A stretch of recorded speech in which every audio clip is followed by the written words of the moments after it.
మన రాష్ట్రంలో 2 నెలల పాటు జరిగిన ఎన్నికల సందడి, సంఘటనలు మరియు ముగింపు తర్వాత ఈనాటి లెక్చర్కి స్వాగతం, సుస్వాగతం. ఈరోజు నిజానికి ఒక క్లిష్టమైన, సంక్లిష్టమైన సబ్జెక్ట్ విషయాన్ని మనము చదవబోతున్నాం. అదే మతము, మతతత్వం గురించి. ఇదివరకు మీరు కులాన్ని గురించి, కుల సంఘాలను గురించి, కుల తత్వాన్ని గురించి, మరి ఏ విధంగా అవి రాజకీయాల్లో ముఖ్య పాత్ర వహిస్తున్నాయనేది నేర్చుకున్నారు. ఈరోజు అదేవిధంగా 2 భిన్న మతాలకు సంబంధించిన సమూహాలు, పౌర సమూహాలు ఏ విధంగా ఘర్షణ పడుతున్నాయి, ఏ విధంగా కలిసి మెదలడానికి ప్రయత్నం చేస్తున్నాయి, ఏ విధంగా ఒకే దేశంలో ఉండడం వల్ల రాజ్యాలతోని, అంటే రాష్ట్రాల్లో ఉన్న వాళ్ళు, రాష్ట్రాల సంబంధం బట్టి కానీ మరియు కేంద్రంతో కూడా ఏ విధంగా తమ యొక్క డిమాండ్స్ను ఎక్స్ప్రెస్ చేసి దాన్ని మన పరిష్కరించుకోవడానికి ప్రయత్నిస్తున్నాయనేది మనం చూస్తాం. అయితే నిజానికి ఒక భేదం ఉంది. ఇదివరకు మీరు కులము, కుల సంఘాలు, తర్వాత కుల ఘర్షణలు నిజానికి ఒకే మతంలో ఉంటాయి, ఒకే మన దేశంలోనే ఉన్నాయి. అంటే కులతత్వము, కుల సమూహాలు అనేటివి ఇతర దేశంలో లేవు, అందరికీ మీకు తెలుసు, ఇట్స్ వెరీ క్లియర్. కానీ కమ్యూనలిజం, మత సామూహిక తత్వం అనేది నిజానికి చాలా దేశాల్లో ఉన్నది. ఎందుకంటే ప్రతి సమాజంలో అంటే ఆధునిక కాలం దాని యొక్క మన ప్రభావం తర్వాత పాత్ర తగ్గిన కూడా నిజానికి మతతత్వము అనేది ఉన్నది. సో అది అన్ని దేశాల్లో ఉంది. అయితే మనము ముఖ్యంగా గమనించవలసిన విషయం ఏంటంటే కులతత్వము మన దేశంలోనే ఉంది కాబట్టి అది వేరుగా చదవాలా, దాని యొక్క రీజన్స్ వేరుంటాయి, దాని యొక్క మన ఘర్షణలు వేరుంటాయి, సమస్యలు వేరుంటాయి, తర్వాత దానికి కావలసిన పరిష్కారాలు కూడా వేరుంటాయి. కానీ మతతత్వము ఆ విధంగా కాదు. దానికి మతతత్వము ఒకటి ఏంటంటే ముందే అది సార్వజనీనం, is a universal phenomena, universal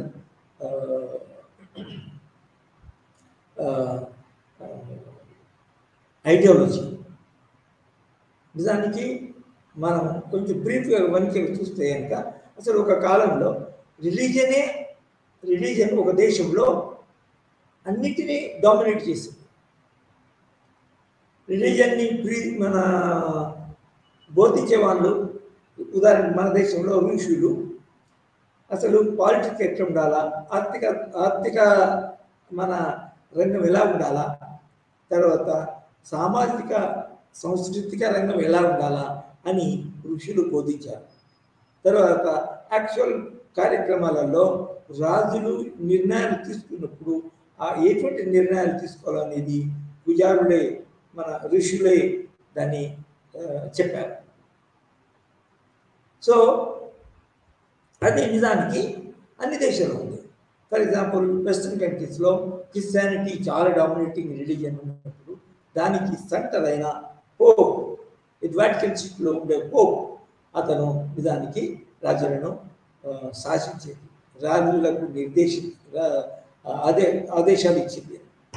రాజుల యొక్క మన చర్చ్ యొక్క పాలసీ ఏంటి, ఆదేశాలు ఏంటి, అవి సూచన తప్పకుండా రాజులు చేసింది. సో అది నిజానికి మనం ఇదివరకే కొన్ని ఉపన్యాసాలలో నేర్చుకున్నాం.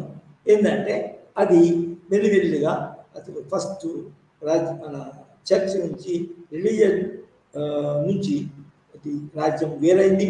అది ముంగల వెస్ట్రన్ కంట్రీస్లోను అమెరికాలో జరిగింది.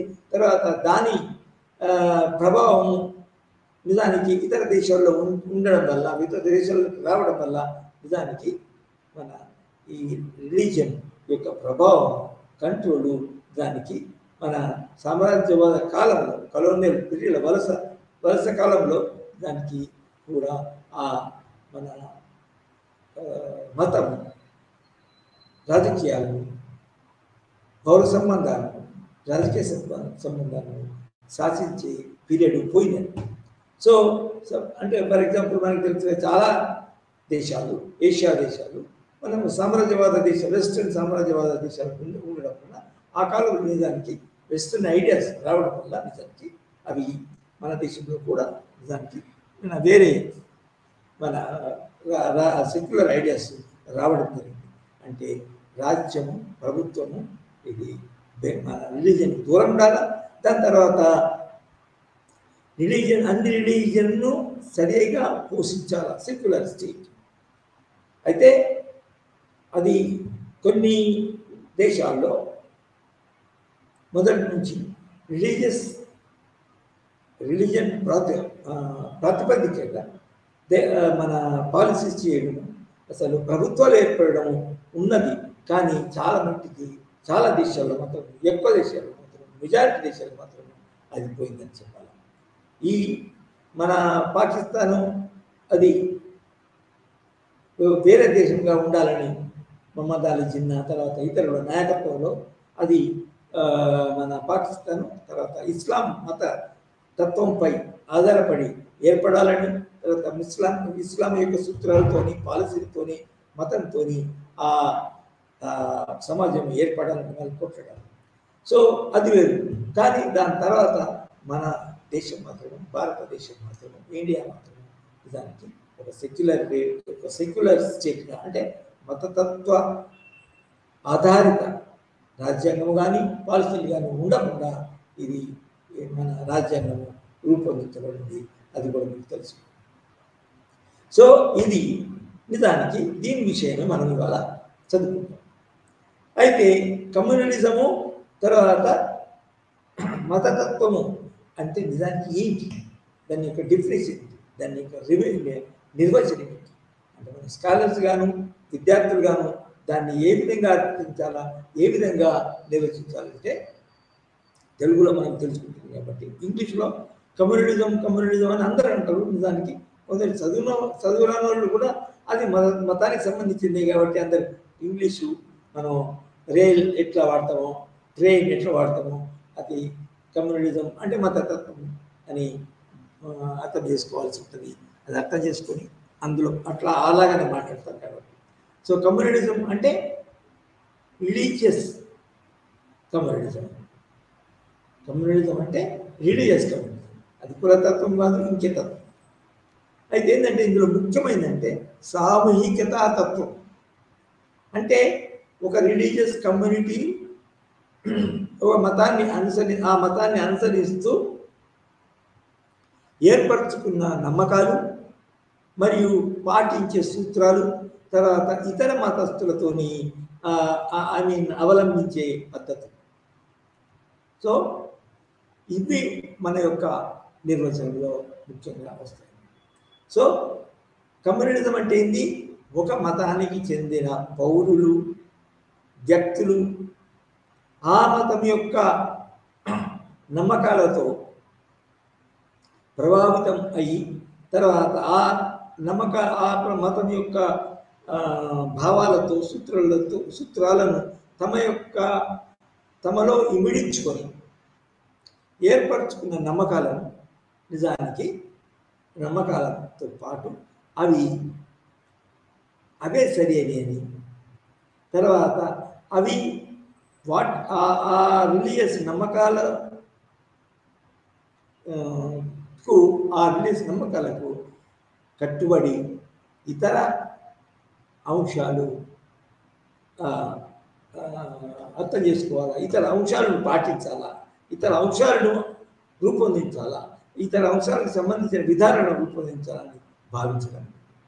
ఉదాహరణకి బిపిన్ చంద్ర గారు ఏమంటారంటే మత సామీక్యతత్వం, కమ్యూనలిజం అంటే ఏంటి, చాలా ముఖ్యమైన విషయం ఏంటంటే ఒక రిలీజియస్ కమ్యూనిటీలో ఏంటంటే ఆ రిలీజియస్ కమ్యూనిటీలో ఉన్న వారందరూ, వ్యక్తులందరూ, మెంబర్స్, సభ్యులందరూ ఏమనుకుంటారంటే వాళ్ళకి సంబంధించిన ఆర్థిక విషయాలు, సామాజిక విషయాలు, తర్వాత మన సాంస్కృతిక విషయాలు కూడా అందరికీ ఒకటే ఉంటాయి. అంటే ఇటు మత సంబంధ విషయాలు, తర్వాత సెక్యులర్ విషయాలు, ఏవైతే ఆర్థిక విషయాలు, రాజకీయ విషయాలు, సంస్కృతి విషయాలు, ఇవన్నిటికి కూడా ఆ మతానికి సంబంధించిన వాళ్ళలో ఒకటే అయి ఉంటాయి. కాబట్టి ఏమవుతుందంటే ఒక మత సామూహిక మత తత్వం గల కమ్యూనిటీ ఏదైతే ఉందో అవి వాళ్ళ మతానికి మత నమ్మకాలే కాకుండా ఈ సెక్యులర్ విషయాలు కూడా, ఈ మన ఆర్థిక విషయాలు కూడా వాళ్ళందరికీ ఒకే విధంగా ఉంటాయి. అది సో ఒకే విధంగా ఉంటాయంటే వాళ్ళ యొక్క మత సమూహం ఏదైతే ఉంటుందో ఇంకా ఐక్యత కలిగి ఎక్కువ ఉంటుంది. ఒకటి ఐక్యత, అఖండత వాళ్ళ బిహేవియర్. సో ఇది సామూహిక మతతత్వం యొక్క ముఖ్యమైన అంశము అని బిపిన్ చంద్ర చెప్పారు. అంటే ఏంటి, సామూహిక మతంలో ఉన్న వ్యక్తులు, పౌరులు, సభ్యులందరూ ఏమనుకుంటారంటే వాళ్ళకు సంబంధించిన ఆర్థిక, రాజకీయ మరియు సామాజిక విషయాలు కూడా వాళ్ళందరికీ ఒకటై ఉంటాయి. తర్వాత అవి ఆ మతానికి సంబంధించిన మతం కూడా వాటి గురించి చెప్తుంది. కొన్ని ఆ మత విషయాలు కూడా ఎలా ఉండాలి, ఎలా ఉండకూడదు అనేది కూడా చెప్తుంది. కాబట్టి ఆ మతానికి సంబంధించిన వ్యక్తులందరూ ఏమనుకుంటారంటే వాళ్ళ సెక్యులర్ విషయాలు, మతానికి మన ఆర్థిక సామాజిక సంస్కృతి విషయాలు కూడా ఒకటే అయి ఉంటుంది. అది రెండవది ఏంటంటే ఆ మతతత్వం గల ఒక సమూహము, అందులోని సభ్యులు ఏమనుకుంటారు, వేరే మతము, ఓ భిన్న మతము ఏదైతే ఉంటుందో ఆ మతానికి, మన మతానికి, ఈ మతానికి పడదు. ఆ మతం యొక్క వేరే మతస్థుల యొక్క సామూహిక మతత్వం వేరు. తర్వాత వాళ్ళ యొక్క ఆశయాలు, ఆబ్జెక్టివ్స్, తర్వాత ఆర్థిక మరియు సామాజిక సాంస్కృతిక విషయాలు కూడా భిన్నంగా ఉంటాయి. ఉదాహరణకి మన దేశంలో హిందువులు ఏం భావిస్తారు, హిందూ కమ్యూనలిజం ఎలా ఉంటుందంటే మన హిందూ కమ్యూనిటీలోని సభ్యులు, పౌరులు ఏమనుకుంటారంటే ఇస్లాము, తర్వాత వేరే బుద్ధిజము వంటి రిలీజియన్స్ మనం భిన్నంగా ఉంటాము. అదేవిధంగా మన యొక్క ఆర్థిక, సాంఘిక, సామాజిక విషయాలు కూడా భిన్నంగా ఉంటాయి.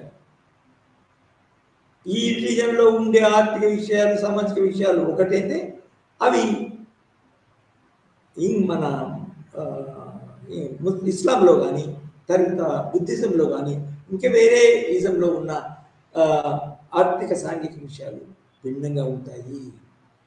కాబట్టి వాళ్ళు సామాన్యంగా దీని యొక్క అర్థం ఏంటంటే సామాన్యంగా భిన్నంగా ఉండడం వల్ల నిజానికి వాళ్ళకి వీళ్ళకి మధ్యన ఎప్పుడైతే వాళ్ళ ప్రయోజనాలు, వీళ్ళ ప్రయోజనాలు, ఎదుటి కమ్యూనిటీ యొక్క ప్రజల యొక్క ప్రయోజనాలు, తర్వాత ఈ కమ్యూనిటీ యొక్క ప్రయోజనాలు నిజానికి ఘర్షణలోనికి రావడం ఖాయము.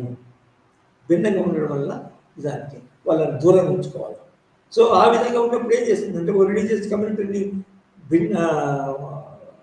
మన నమ్మకాలు ఎట్లా ఉంటాయంటే మనము వేరు, వాళ్ళు వేరు.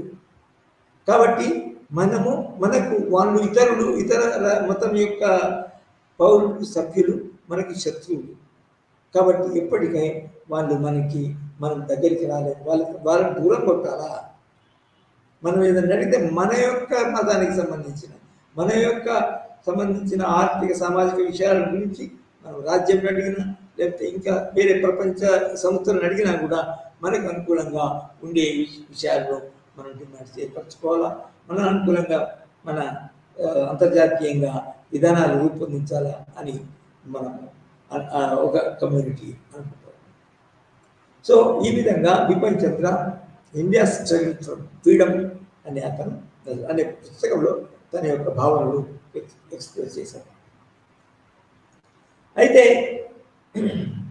మరి ఈ విధంగా అంటే మనం ఉదాహరణలు తీసుకుంటే నిజానికి మన మన అమెరికా మరియు వెస్ట్రన్ కంట్రీస్లో కూడా కొన్ని మన సంవత్సరాల క్రితం కొన్ని శతాబ్దాల క్రితం వాళ్ళలో కూడా రిలీజియస్ కమ్యూనిజము ఉండింది.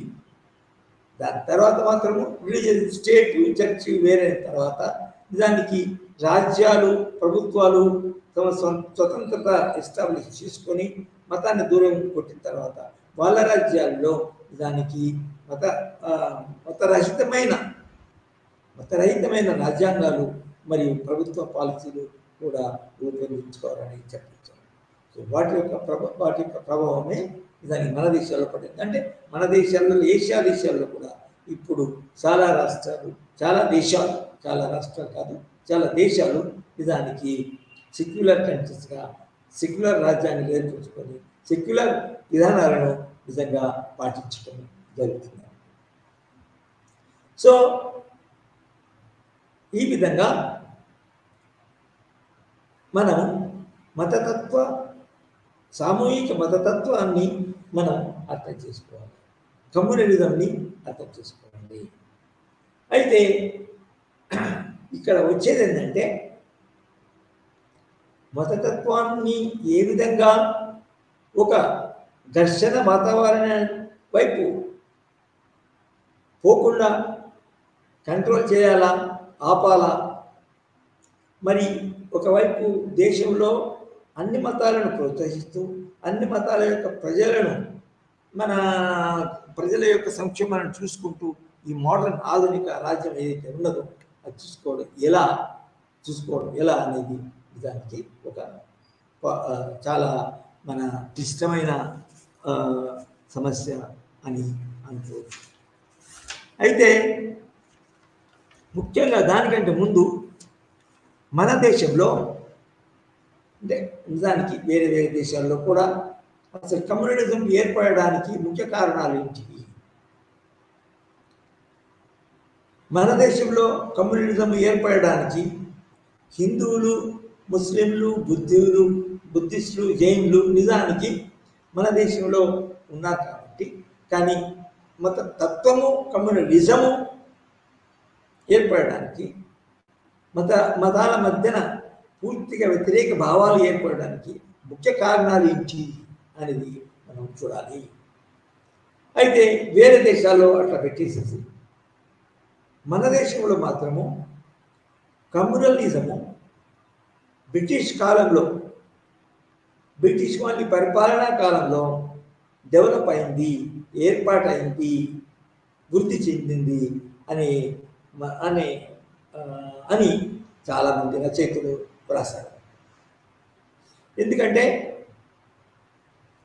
మన దేశంలో హిస్టరీ కనుక చూస్తే మన దేశం యొక్క హిస్టరీ మనము వెనక్కి పోయి చూస్తే ఫస్ట్ యాన్సెంట్ ఇండియన్ హిస్టరీ అంటే భారతీయుల పురాతన కాలం. రెండవది మధ్యయుగాల చరిత్ర, భారతదేశ మధ్యయుగం చరిత్ర. మూడవది ఆధునిక భారత చరిత్ర. ఈ 3 పీరియడ్ కనుక చూసుకుంటే మన పురాతన కాలంలో ఇది యాన్సెంట్ పీరియడ్లో ఇండియాలో ఈ మత తత్వము, సామూహిక మత తత్వము, తర్వాత దానికి సంబంధించిన ఘర్షణలు నిజంగా లేవు అని చెప్పడం జరుగుతుంది, చూడడం జరిగింది.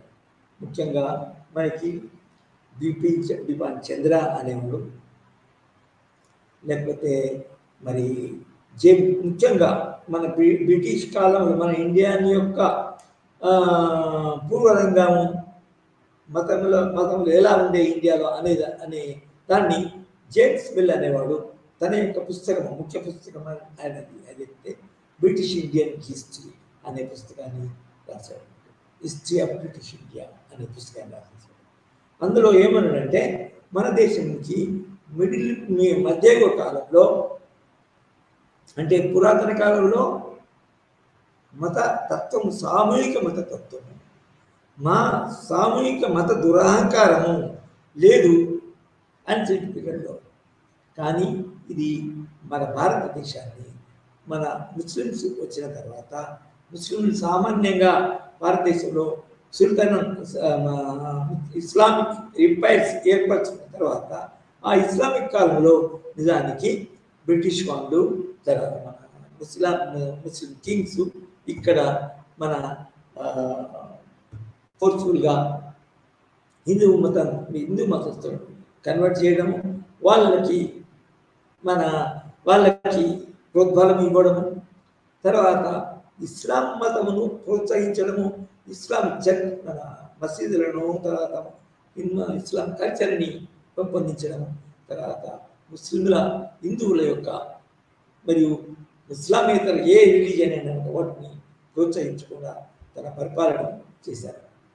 సో అతను ఏం రాస్తారంటే ఇది మెడివల్ పీరియడ్లో నిజానికి మన దేశంలో, మన భారతీయుల్లో ఈ మత ఘర్షణ ఏర్పడడం వల్ల నిజానికి హిందూ మతాన్ని ఏ విధంగా రక్షించుకోవాలా అనే ప్రాబ్లం వచ్చింది. అంటే మన మన మెజారిటీగా ఉన్న హిందువులను ఎవరు ముస్లిమ్స్ ఏ విధంగా శత్రుపూర్వకంగా పరిపాలించారో, హిందువులకు వ్యతిరేకంగా పరిపాలించారో, తర్వాత హిందూ టెంపుల్స్ ధ్వంసం చేశారో, హిందూ కల్చర్ని ధ్వంసం చేశారో, వాళ్ళను వ్యతిరేకిస్తూ వాళ్ళను ముందుగా మనము శత్రువులుగా భావించి నిజానికి తర్వాత బ్రిటిష్ వాళ్ళు వచ్చినా కూడా వాళ్ళ కాలంలో కూడా వాళ్ళ హిందువుల కొరకు కొట్లాడడం, తర్వాత ముస్లింలకు వ్యతిరేకంగా కొట్లాడడం అనే విషయం నిజంగా డెవలప్ అయింది చెప్పచ్చు. సో మన మతతత్వము అనేది, మతతత్వ రాజకీయ, మతతత్వ భావనలు, మతతత్వ నమ్మకాలు అనేది బ్రిటిష్ కాలంలో వచ్చింది. తర్వాత బ్రిటిష్ వాళ్ళు నిజంగా పాటించిన విధానాలు కూడా ఈ మతతత్వాన్ని పెంపొందించినాయి అని మన చారిత్రకారులు చెప్తారు.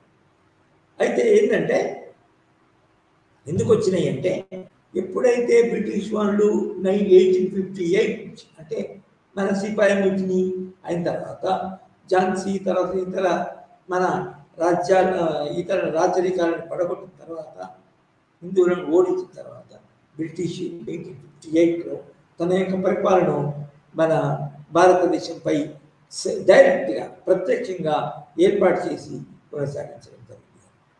సో అటువంటిప్పుడు ఏం చేస్తుందంటే, మన భారతదేశంలో కూడా వెస్ట్రన్ కంట్రీస్ యొక్క మన పాలసీలు మన ఇక్కడ కూడా ప్రవేశపెట్టాలి. ముఖ్యంగా రాజకీయాల్లో అందరికీ సమానమైన స్థానము, తర్వాత మన ప్రాతినిధ్యము, ప్రజాప్రాతినిధ్యం, రిప్రజెంటేషన్ ఇవ్వాలని మన ఒక ప్రజాస్వామ్య విధానాన్ని బ్రిటిష్ వాళ్ళు దానికి మన పాటించడం జరిగింది.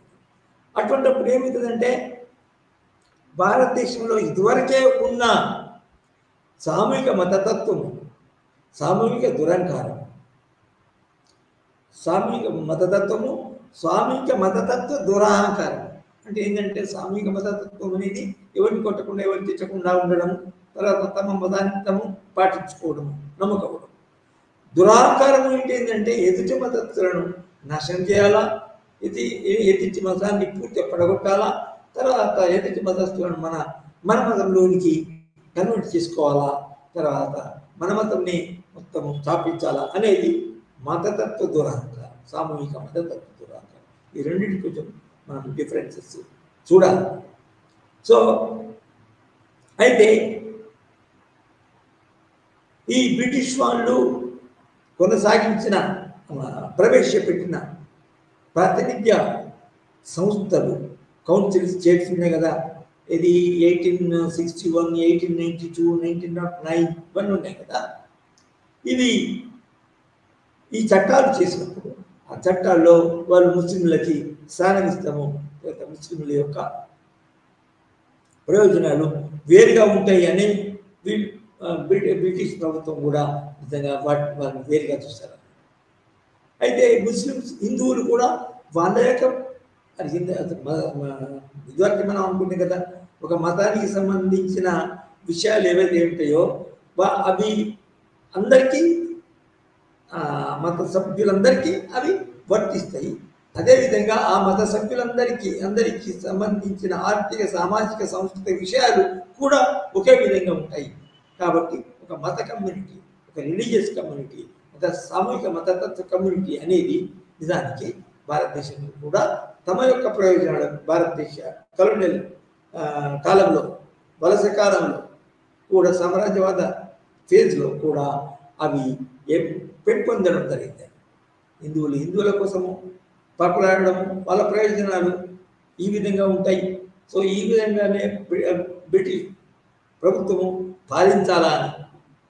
అదేవిధంగా ముస్లిమ్స్ తర్వాత ఇతర మతాలకు సంబంధించిన వాళ్ళు కూడా ఈ మతతత్వ సామూహికవాదాన్ని, వాళ్ళు ఐడియాలజీని, సిద్ధాంతాన్ని వాళ్ళు కూడా వాళ్ళ యొక్క రాజకీయ డిమాండ్స్లో చేర్చుకోవడం జరిగింది. సో ఫస్ట్ మనకి ఒకసారి రివ్యూ అని చేస్తే కమ్యూనల్ ఐడియాలజీ అనేది నిజంగా బ్రిటిష్ కాలంలో ముందుకు వచ్చింది. అంటే వివిధ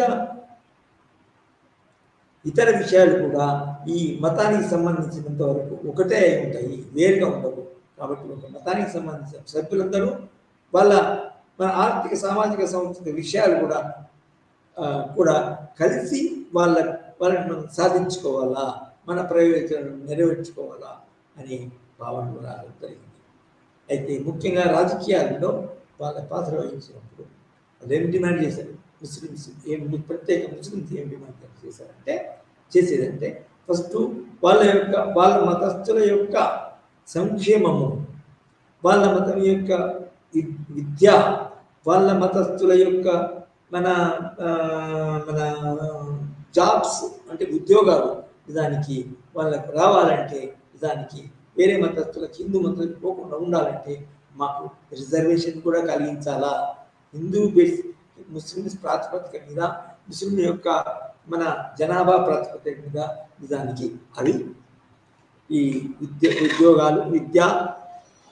ఉద్యోగాల్లో రిజర్వేషన్ అంటే అఫర్మేటివ్ స్టేట్మెంట్ అంటే నిజానికి ప్రత్యేకంగా వాళ్ళకు ప్రత్యేకించడం, అలాట్ చేయడం, రిజర్వ్ చేయడం. అంటే కొన్ని తెలుసు కదా మీకు, మనకి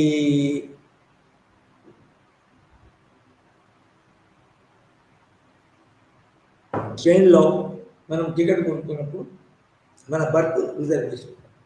అదేవిధంగా ముస్లిమ్స్ మైనారిటీలో ఉన్నారు కాబట్టి ముస్లిమ్స్కి కొన్ని సీట్లు రిజర్వేషన్, విద్యలోను, ఉద్యోగాల్లోను, ట్రైనింగ్లోను, ఇలాంటి ముస్లిమ్స్కి ట్రీట్మెంట్, రాజకీయ మన సంస్థల్లోనూ ముస్లింలకి ప్రాతినిధ్యం ఇవ్వాలా,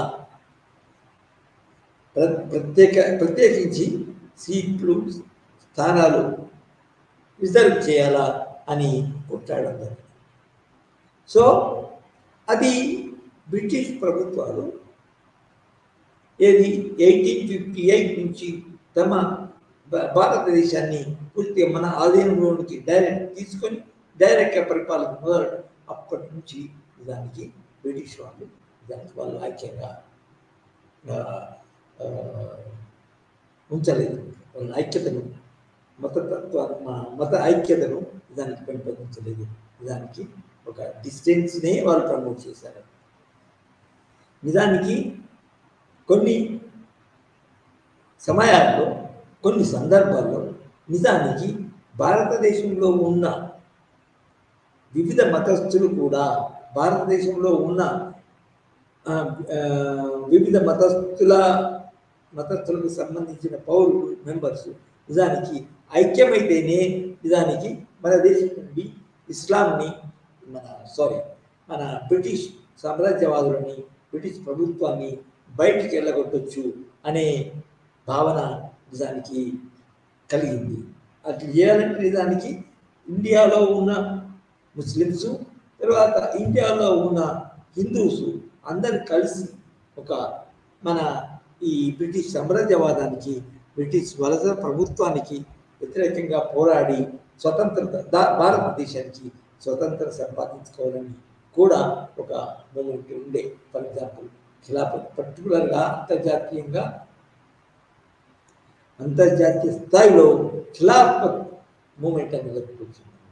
ఆ ఖిలాఫత్ మూమెంట్లో దానికి హిందువులు మన ముస్లిమ్స్ ఒకటై ఉండాలా, తర్వాత బ్రిటిష్ వాళ్ళకి వ్యతిరేకంగా పోరాడాలా అనే భావన వచ్చింది. కానీ మళ్ళీ అది పోయిన తర్వాత మాత్రము దానికి మన హిందువుల మధ్యన ముస్లింల మధ్యన పోరాటం కొన్ని సమయాల్లో కొన్ని సందర్భాల్లో పోరాటాలు అయింది. కానీ దానికి సామాన్య మన ఆర్డినరీ పీరియడ్స్లో కూడా నార్మల్గా కూడా వాళ్ళ మధ్యన ఐక్యత అనేది నిజానికి కొలవడేది అని చెప్పచ్చు. ఎందుకు అంటే మన బేసిక్గా వాళ్ళ వాళ్ళ కమ్యూనల్ కమ్యూనల్ ప్రిన్సిపల్స్, తర్వాత కమ్యూనల్ తత్వం, సామూహిక మతతత్వం హిందువులో ఉంది, ఇటు బ్రిటిష్లో ఉంది. కాబట్టి సామాన్య కాలంలో కూడా సామాన్య జీవనంలో కూడా అవి మన పార్టీ మనం సామాన్యంగా వాళ్ళ ఐక్యత లేకుండా ఉండడం, తర్వాత దూరంగా ఉండడం, తర్వాత వాళ్ళ డిమాండ్స్ వేరు, వీళ్ళ డిమాండ్స్ వేరు, ఒక డిమాండ్స్ ఒకరి కలవు అనే విధంగా ప్రజలు వాళ్ళు బ్రతకడం జీవించడం జరిగింది. సో అది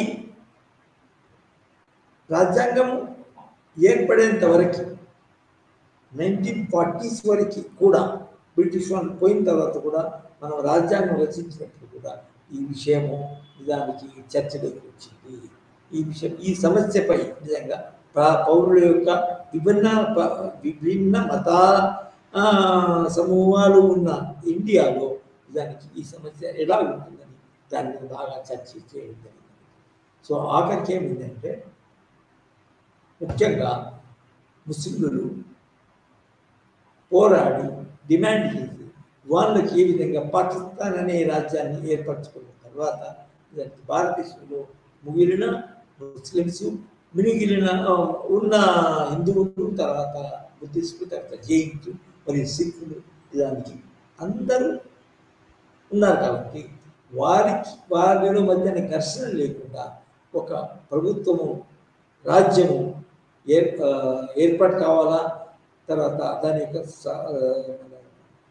స్వభావము, తర్వాత దాని యొక్క పాలసీలు దానికి అందరి సంక్షేమాన్ని కోరి ఉండాలా, equal distance from all the religions. దానికి సెక్యులర్ స్టేట్ అంటారు. అంటే ఇది మిడిల్ ఈస్ట్లో ఉన్న మన మిడిల్ ఈస్టర్న్ కంట్రీస్ కాకుండా తర్వాత మన పాకిస్తాన్ వల్ల కాకుండా మన దేశము అది ఒక సెక్యులర్ స్టేట్ ముఖ్యంగా అంటే ఏంటి అంటే రాజ్యాంగాన్ని, ప్రభుత్వ విధానాలన్నీ మన ఈ ఒక హిందూ మతం కానీ తర్వాత ఏ మతం పై ఆధారపడకుండా వేరుగా ఒక సెక్యులర్ పద్ధతిలో, ఒక శాస్త్రీయ పద్ధతిలో, శాస్త్రీయమైన అప్రోచ్తో దానికి రూపొందించాలా మరియు అమలు చేయాలా అనే విధంగా అనే తోవలో మన దేశంలో మన సెక్యులర్ భారతదేశం ఏర్పాటు చేయడం జరిగింది. సో ఈ విధంగా నిజానికి భారతదేశంలో కమ్యూనిజం అనేది మన వలస కాలంలో వచ్చింది. తర్వాత వలస కాలము నిజానికి బ్రిటిష్ పాలన అనేది నిజానికి అది కొంచెము మన ఎక్కువ చేసింది, స్ప్రెడ్ చేసింది అని చెప్పవచ్చు. అందువల్లనే నిజానికి భారతదేశంలో ఇతర మన హిందూ పార్టీస్తో పాటు ముస్లిం పార్టీస్ కూడా ఏర్పాటైనవి. తర్వాత ఆ పార్టీల కింద ఆ పార్టీ జెండుల కింద నిజానికి మన పనిచేయడం జరిగిందనండి. అయితే ఇప్పటికి కూడా నిజానికి మన కమ్యూనల్ ఫీలింగ్స్, మతతత్వ సామూహిక భావనలు, ఎమోషన్స్, సెంటిమెంట్స్ ఉన్నాయి. అప్పుడప్పుడు అవి హింసా ధోరణులను కూడా అవలంబించడం జరుగుతాయి. అప్పుడప్పుడు ముస్లిమ్స్ తర్వాత హిందువులను కొట్టడము జరుగుతుంది. అంతేకాకుండా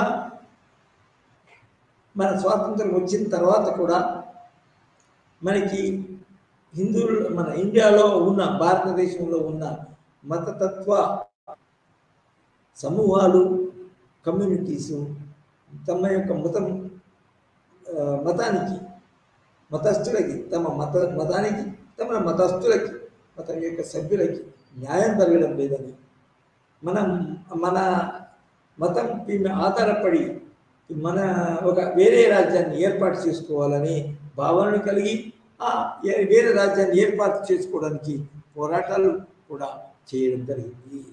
అందులో చాలా ముఖ్యమైన మన సంఘటన, విషయము, ఫినోమినా ఏంటి అంటే సిక్కులు అంటే పాకిస్తాన్లో ముస్లిమ్స్ పోయిన తర్వాత ఖాలిస్తాన్ అనే మన రాష్ట్రం ఏర్పరచుకోవాలా, అది సిక్కుల యొక్క మత సూత్రాలపై ఆధారపడి ఉండాలా అని జరిగింది. ఏ విధంగా మన పంజాబ్లో ఖాలిస్తాన్ సిక్కులు ఖాలిస్తాన్ ఏర్పాటు చేయాలని చాలా కాలము పోరాడారో మీకు అందరికీ తెలుసు. అదేవిధంగా దాన్ని అణచివేయడానికి ఇందిరా ప్రయత్నించినప్పుడు ఆమె మీద పగబట్టి ఒక సిక్కు సైనికుడు ఆమెను మన సెక్యూరిటీ ఇచ్చే బదులు ఆమెను షూట్ ఇస్తుంది, మనం అందరికీ తెలుసు. దానివల్ల దానికి ఢిల్లీలో కూడా సిక్కులు మన ఇందిరాను మన సంపారు కాబట్టి ఇందిరాకి సంబంధించిన హిందువులు ఏం చేశారంటే సిక్కులను కూడా ఊచపూత కోసారు ఢిల్లీలో. సో ఆ విధంగా భారతదేశము రాజ్యాంగం ఏర్పరచుకున్న తర్వాత కూడా దానికి మత భావాలు, మత సామూహిక దురహంకారము, మత సామూహిక తత్వము, తర్వాత మత సామూహిక దురహంకారం కూడా ఉన్నాయని చెప్పచ్చు. సో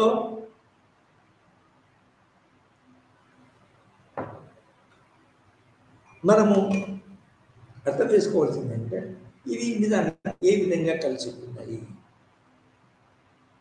అని చూస్తే మన భారతదేశము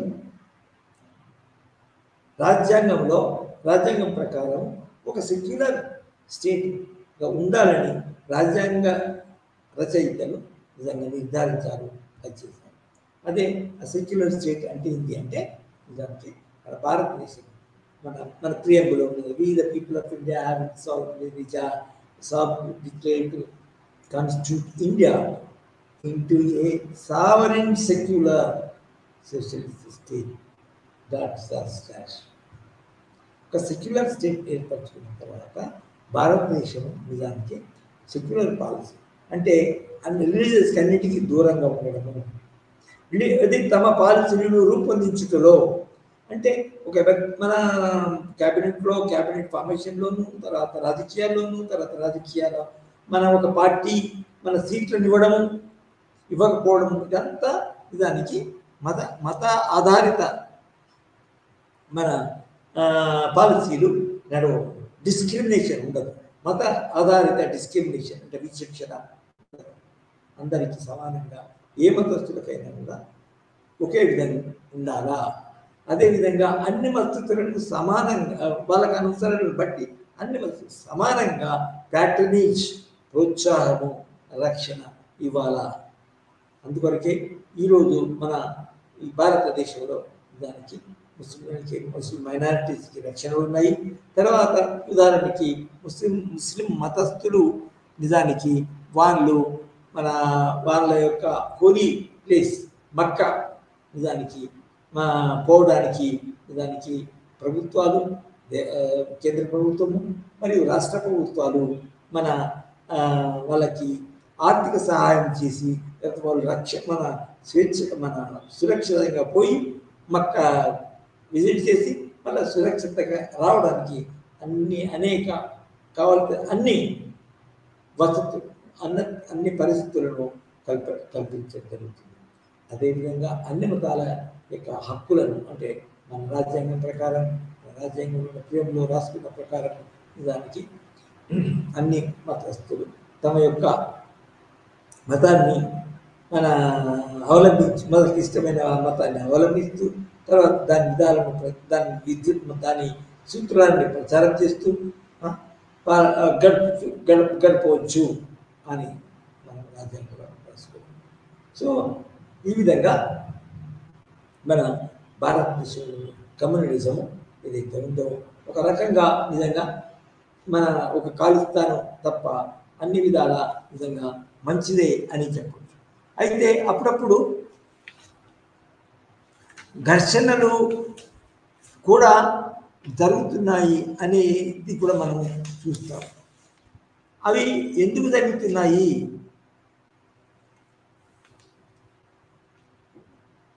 ముఖ్యంగా ఏంటంటే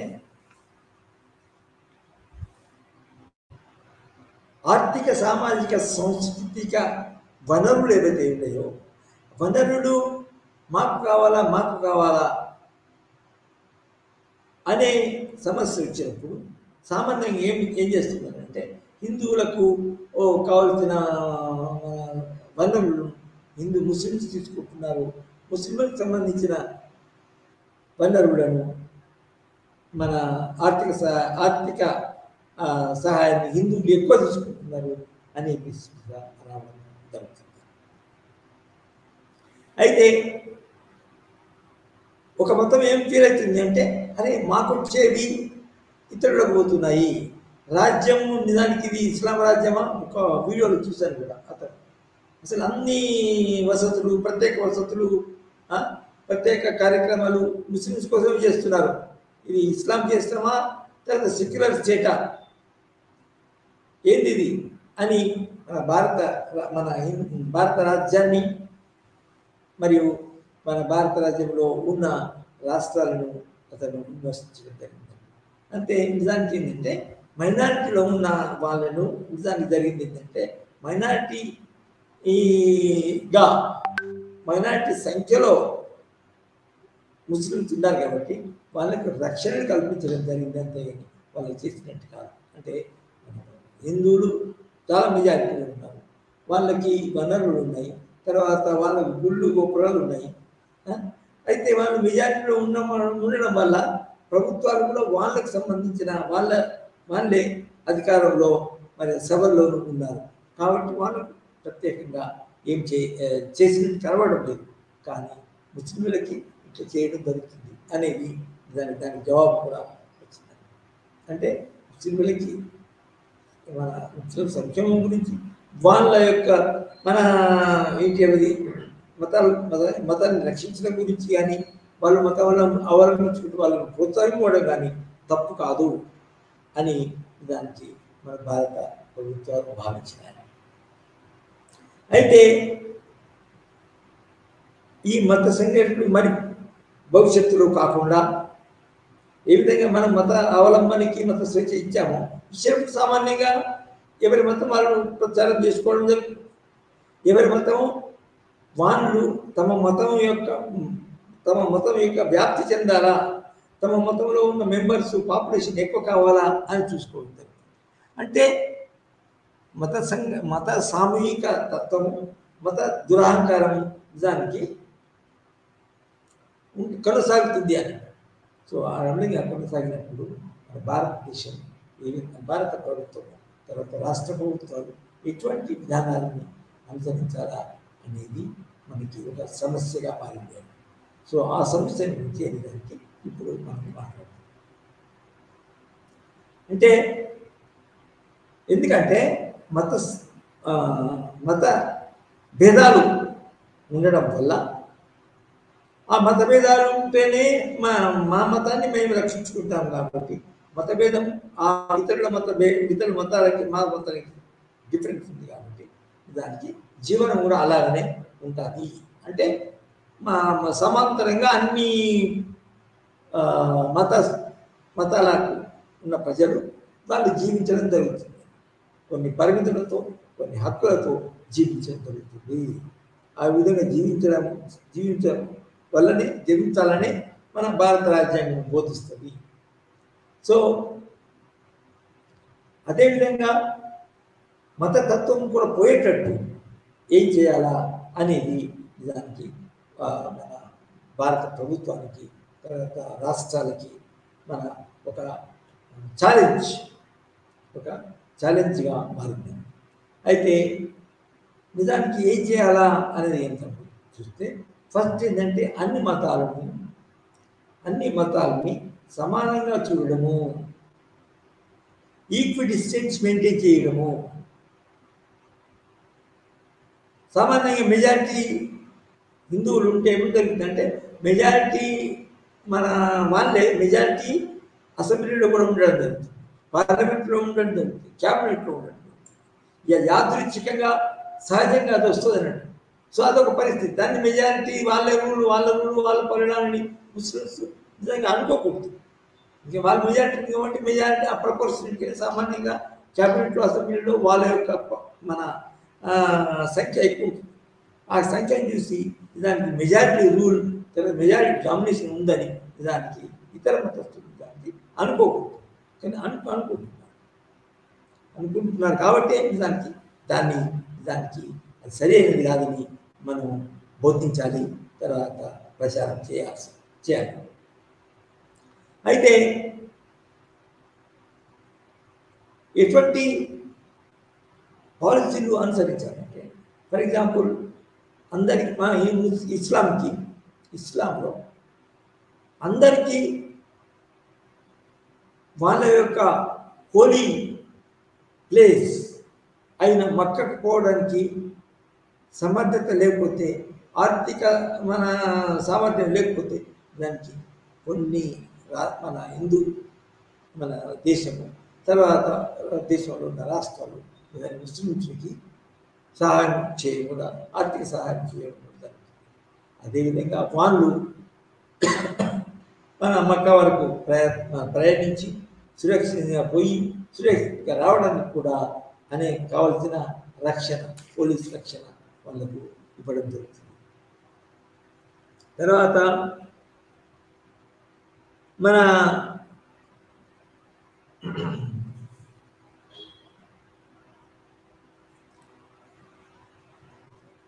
హిందువుల యొక్క సంక్షేమం కూడా భారత ప్రభుత్వం చూస్తుంది అని. ఫర్ ఎగ్జాంపుల్ ఈ భారత రాజ్యాంగంలో ఉన్న ప్రకారమే, చేర్చబడ్డ ప్రకారమే మన ప్రతి మతస్థునికి ప్రచారం చేసుకోవడానికి, అవలంబించడానికి, స్వేచ్ఛ చేయడానికి, అవలంబించడానికి, ప్రచారం చేసుకోవడానికి హక్కులు ఇచ్చిన దాని ప్రకారం దానికి ప్రతి రాష్ట్రం తర్వాత కేంద్ర ప్రభుత్వం మెదడడం జరుగుతుంది. ఇంకా ముఖ్యంగా మిగిలి ఉన్న సమస్య ఏంటంటే విద్యా సంస్థలలో మరి ఉద్యోగ రంగంలో కూడా దానికి మన హిందువులకి కాకుండా మరి ఇతర మతస్థులకి, ముస్లింలకి, జైన్స్కి, సిక్కులకి వాళ్ళకి రక్షణలు ఇది ఇవ్వడం జరుగుతుంది. అయితే ఇది నిజానికి ఒక సమస్యగా మారింది. ఇది మనకి అంబేద్కరు ప్రతిపాదించిన ప్రకారము, అంబేద్కరు పోరాడిన ప్రకారం మన భారతదేశంలో ఎస్సీలకి రిజర్వేషన్ రావడం జరిగింది.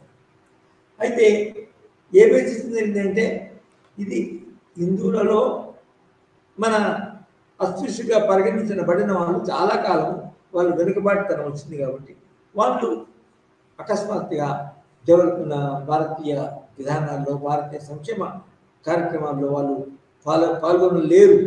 కాబట్టి పోటీ ఇతరులతో పోటీ పడలేరు, అప్రకాశంతో పోటీ పడలేరు, వాళ్ళకి రిజర్వేషన్స్. అదేవిధంగా గిరిజనులు ఏదైతే ఉన్నారో,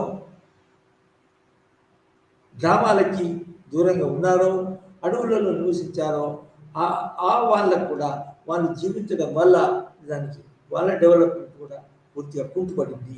కాబట్టి వాళ్ళు ఇతరుల యొక్క మైదానాల్లో ఉన్న ప్రజల యొక్క డెవలప్మెంట్ ట్రెండ్ని డెవలప్మెంట్ స్పీడ్ని అందుకోవడానికి వాళ్ళకు కూడా రిజర్వేషన్స్ ఇవ్వాలా అని మన భారత ప్రభుత్వము, భారతదేశంలో ఉన్న రాష్ట్రాలు దానికి అనుసరించింది. అయితే ఇక్కడ కొన్ని సమస్యలు తలెత్తుతున్నాయి. ఏంటంటే పర్టికులర్గా హిందూ మతాన్ని నమ్మే పార్టీ ఏదైతే ఉందో, బీజేపీ, భారతీయ జనతా పార్టీ ఏదైతే ఉందో, అదేమంటుందంటే ముస్లింలకి రిజర్వేషన్స్ ఇవ్వకూడదు అని. కొన్ని రాష్ట్రాల్లో ఇచ్చారు, కానీ సామాన్యంగా ఇవ్వకూడదని భావిస్తుంది. ఏమి వాళ్ళ యొక్క ఆర్గ్యుమెంట్, వాళ్ళ యొక్క వాదన ఏంటంటే రిలీజియన్ బేసిస్ మీద రిజర్వేషన్స్ ఇవ్వకూడదు. ఇస్లాం, ముస్లింలు వాళ్ళ యొక్క పార్టీ ఏదైందో, ఎంఐఎం కానీ మరియు ఇతర పార్టీలు ఏవైతే ఉన్నాయో దానికి వాళ్ళు రిజర్వేషన్స్కి అర్హులు కాదు. ఎందుకంటే ఈ ఎస్టీలకి రాజ్యాంగపరంగా ఇచ్చిన రిజర్వేషన్స్ మత ఆధారితం కాదు అనేది వాళ్ళ యొక్క వాదన. అదేవిధంగా కొత్తగా మన ఇస్లాం మత ఆధారం చేసుకొని ముస్లింలకి రిజర్వేషన్ ఇవ్వడము తప్పని వాళ్ళు భావించారు. ఈ విధంగా దానికి అనేక సమస్యలు, దానికి రిలీజియస్ కమ్యూనిటీస్ వాళ్ళ ప్రత్యేక భావనలతో ఉండి జీవించడం వల్ల, మన విధానాలు రూపొందించుకోవడం వల్ల దానికి ఈ ఏమంటుందండి ఘర్షణ, టెన్షన్, ఉద్రేక పరిస్థితి దానికి ఇంకా మన దేశంలో చెప్పాలి. సో ఈ విధంగా కమ్యూనలిజం ఒక యూనివర్సల్ సార్వజనీన విషయం. కమ్యూనల్ పాలసీ, కమ్యూనల్ ఫినామినా అనేది ప్రపంచమంతా ఉంది. ఇది కులం వలె ఒక మన భారతదేశానికి సంబంధించిన సమస్య కాదు, అది అందరి సమస్య అనేది మనం మొట్టమొదటి నేర్చుకున్నాం. అదేవిధంగా కమ్యూనలిజం అంటే ఏంటి? కమ్యూనలిజం అంటే ఒక తత్వం, ఒక ఐడియాలజీ, ఒక సమూహం, ఒక పౌరుల సమూహము, ఒక మానవ సమూహము ఒక మతాన్ని నమ్మి ఆ మతానికి ఆ మత సూత్రాలకి ఆ పౌరుల యొక్క ఆర్థిక సామాజిక విషయాలు ప్రయోజనాలు వేరు కాదని భావించడమే దానికి కమ్యూనల్ ఐడియాలజీ, కమ్యూనలిజం. ఇది నిజానికి మన ప్రపంచంలో ఉన్న ఏ మత సంస్థకైనా కూడా వర్తిస్తుంది. అదేవిధంగా మన భారతదేశానికి కనుక వస్తే, భారతదేశం దానికి హిందువులు మొట్టమొదలు ప్రాచీన కాలంలో మత ఘర్షణలు, మతతత్వం లేకున్నా కూడా అది మధ్యయుగాల్లో మన బ్రిటిష్ మన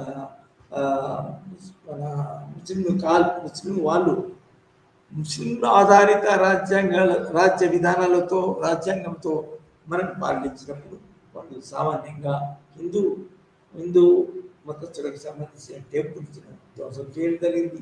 తర్వాత హిందూ మతస్థులకి అవకాశాలు ఎక్కువ ఇవ్వకపోవడం జరిగింది. తర్వాత హిందూ మతస్థులను కన్వర్ట్ చేయడం జరిగింది. తర్వాత ఒక ముస్లిం రాజు ఏదైతే ఉన్నాడో, హిందూ రాజు పరిపాలించే రాజ్యాన్ని ఆక్రమించడం, ఆ రాజ్యంలో ఉన్న చాలామంది వేరే మతానికి సంబంధించిన సైనికులను హతమార్చడము, తర్వాత జైలు పెట్టడం, తర్వాత ఆ రాజును నిజానికి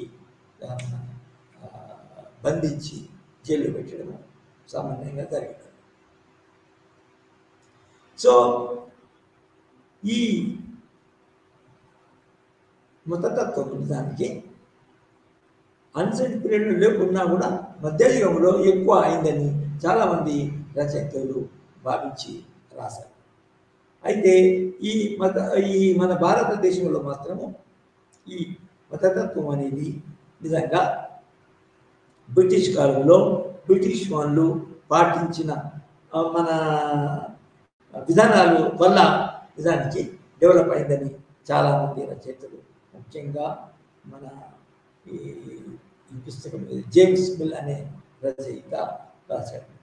ఇది మతతత్వ విధానాలు, మతతత్వ సమూహాలు నిజానికి బలం మన బ్రిటిష్ కాలంలోనే బలం పుంజుకున్నాయి, ఎక్కువైనాయి అని చెప్పడం జరిగింది. అయితే బ్రిటిష్ పాలన కూడా ఇది 1858 నుంచి బ్రిటిష్ పాలన కూడా అదే విధంగా మతతత్వాన్ని ప్రోత్సహించడం ఉంటుంది. మత స్వేచ్ఛ అంటే అది బ్రిటిష్ వైపు నుంచి కనుక చూస్తే దానికి వాళ్ళ దేశంలో ఈ సెక్యులర్ పాలసీస్ ఉన్నాయి, తర్వాత వెస్ట్రన్ కంట్రీస్లో సెక్యులర్ పాలసీస్ ఉన్నాయి. అదే కరెక్ట్ అని ఈ బ్రిటిష్ ప్రభుత్వము ఇండియాలో ఉన్నప్పుడు వాటిని అవలంబించింది. కానీ దాన్ని నెపంగా చూసుకొని దాని యొక్క మన సహాయానికి తీసుకొని దానికి ముస్లిమ్స్ కానీ ఇతరులు కానీ వాళ్ళ మతతత్వము బేసిస్ మీద మత ఆధారితంగా వాళ్ళు పార్టీలు కూడా ఏర్పరచుకోవడం, స్థాపించడం జరిగింది. పార్టీలు స్థాపించడం జరిగిన తర్వాత వాళ్ళకు కావాల్సిన ప్రయోజనాలు కూడా బ్రిటిష్ వాళ్ళ నుంచి అడగడం జరిగింది, బ్రిటిష్ వాళ్ళతో డిమాండ్ చేయడం జరిగింది. అంటే దాని అర్థం ఏంటంటే ఈ మతతత్వానికి కారణాలు, మతతత్వం పెంపొందడం అనేది రిలీజియస్ బేసిస్ మీద పౌరుల మధ్య, మన భారతదేశ పౌరుల మధ్యన ఉండడం వల్ల మతతత్వం అనేది బ్రిటిష్ కారణం మొదలై అది కొనసాగించడం. అయితే అప్పుడు మన రాజకీయ నాయకుల యొక్క మన రాజ్యానికి సంబంధించిన రాజ్యాంగం ఏ విధంగా ఉండాలా అనే విషయం నిజానికి రాజ్యాంగ రచన జరిగినప్పుడు 2 సంవత్సరాల కంటే ఎక్కువ కాలంలో మన రాజ్యాన్ని తీసుకొని రాజ్యాంగం రచించినప్పుడు ఈ ప్రశ్న బాగా మన చర్చలోకి వచ్చింది. అయితే అల్టిమేట్గా ఏమైందంటే we the people of India having solemnly resolved to constitute India into a sovereign democratic, sovereign secular and socialist republic. Secular republic ఏర్పాటు చేయాలని మన భారత రాజ్యాంగం చెప్తారు. అదేవిధంగా మన రిపబ్లిక్ ఎట్లా ఉండడము అనేది కాకుండా దానికి ఏ విధంగా మన దేశము, మన ప్రభుత్వాలు సెక్యులర్ పాలసీస్ అనుసరించాలా అనేది మన రాజ్యాంగంలో చేర్చబడింది. కాబట్టి సెక్యులర్ విషయాలు మన భారతదేశము మొదటి నుంచి పాటించడం జరుగుతుంది.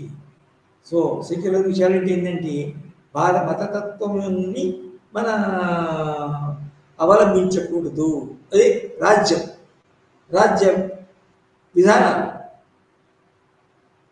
కేంద్ర ప్రభుత్వ విధానాలు, రాష్ట్ర ప్రభుత్వ విధానాలు మతతత్వాన్ని బోధించడము, మత సంఘర్షణకు దారితీసే విధానాలు ఉండకూడదు అనేది మన రాజ్యాంగ ప్రియంబుల్ ఆఫ్ అవర్ కాన్స్టిట్యూషన్ చెప్తుంది. సో ఆ విధంగా మన భారత ప్రభుత్వము, భారత రాష్ట్ర ప్రభుత్వాలు దానికి అన్ని మతాలకి దూరంగా, తత్వాలకి దూరంగా ఉంటూ ఈక్వల్ స్టేషన్ పెడుతూ, కానీ తన యొక్క సహాయాన్ని, తన యొక్క ప్రోత్సాహాన్ని మాత్రము అన్ని మతస్థులకి సమానంగా ప్రోత్సహించడము జరుగుతుంది. అందువల్లనే నిజానికి మన దేశంలో ఈ కాలంలో లాస్ట్ మన 10 yearsలో అంత పెద్ద మత సంఘర్షణ జరగలేదు. కాబట్టి మన దేశం నిజంగా ఒక మన సెక్యులర్ దేశము ఇది అని విధంగా మనం చెప్పుకోవచ్చు. సో ఈ విధంగా మన దేశంలో మన రాజ్యము కేంద్ర ప్రభుత్వము, రాష్ట్ర ప్రభుత్వాలు దానికి మత సామరస్య విధానాలను మత ఐక్యత విధానాలను పాటిస్తూ ఒక సెక్యులర్ స్టేట్ను పెంపొందించినవి, స్థాపించినవి అని చెప్పక తప్పదు. సో ఇంతటితో ఈ యొక్క మన ఉపన్యాసం జరుగుతుంది.